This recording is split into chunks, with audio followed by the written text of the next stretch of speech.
하나님이 우리에게 사명의 땅으로 주신 약속의 땅은 고통스러운 곳입니다. 화려하기는커녕 기근이 있고 전쟁이 있는 곳입니다. 환영해주는 사람이 없고 외롭고 고독한 곳입니다. 그것뿐만 아닙니다. 오히려 핍박을 받고 조롱을 당합니다. 옳은 일은 언제나 그렇습니다. 그러나 믿음의 사람은 그것을 옳기 때문에 묵묵히 순종합니다. 힘들고 어렵지만 약속의 땅에 머무르는 것이 축복이기 때문에 끝까지 순종하는 것입니다. 인생은 전체를 봐야 합니다. 지금의 성공이 계속될지 이례적일지는 끝까지 지켜봐야 합니다. 하나님의 복을 단면으로 잘라놓고 보면 복으로 보이지 않을 수도 있습니다. 그러나 지는 것 같지만 이기고 안 되는 것 같지만 되고 망하는 것 같지만 사는 것이 하나님의 길입니다.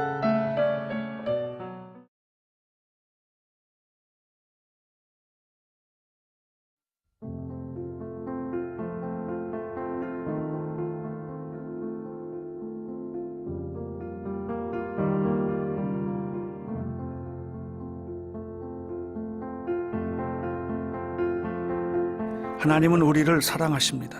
우리뿐만 아니라 우리의 원수도 사랑하십니다.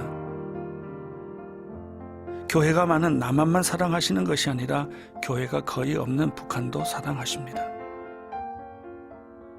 이스라엘만 사랑하시는 것이 아니라 팔레스타인 해방기구의 사람들도 사랑하십니다. 하나님은 넓고 영원하신 분이십니다.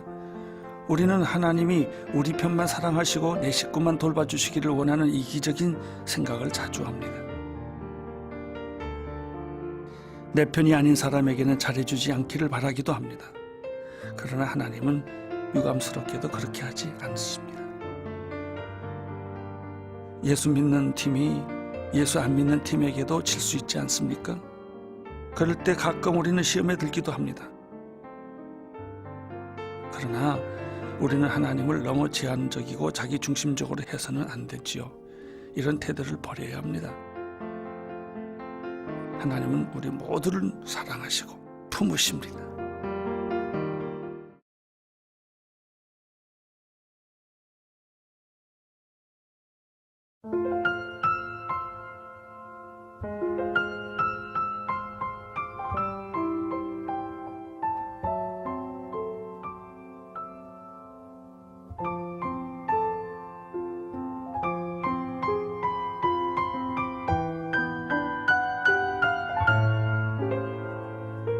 서로 다르다는 것은 하나님의 큰 역사를 이룰 수 있는 무기입니다.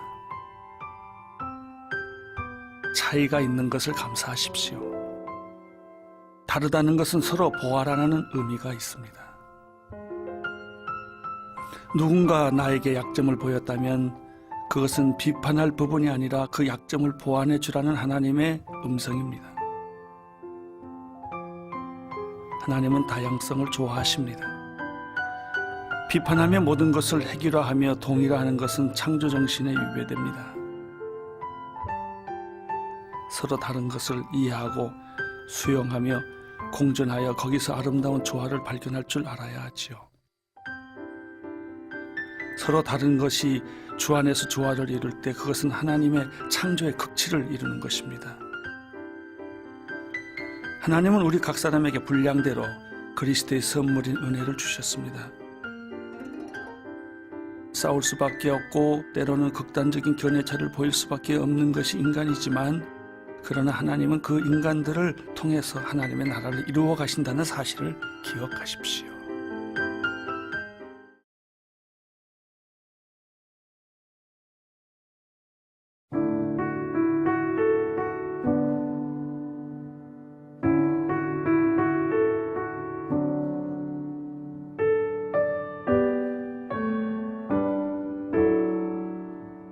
성령이 없으면 나는 항상 육체의 종이 될 수밖에 없습니다. 편을 가르고 음란하고 세속적이고 돈과 인기를 좋아하고 칭찬받기를 좋아하는 사람으로 변해가고 있는 것입니다.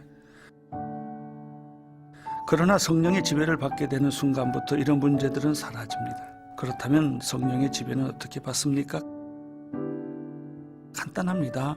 성령께서 생각하신 대로 생각하고 말씀하신 대로 말씀하고 성령께서 움직이시는 대로 움직여 따라 살면 되는 것입니다.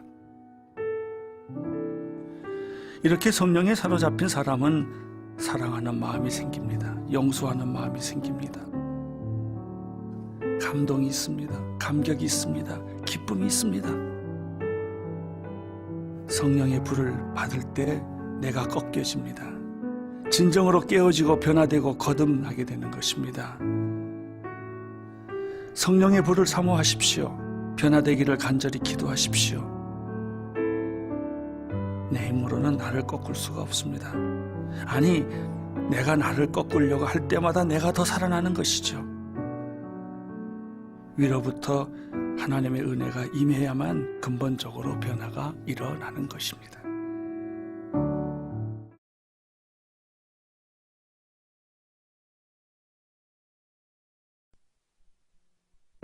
지금부터 내가 해주는 얘기 들어주겠니?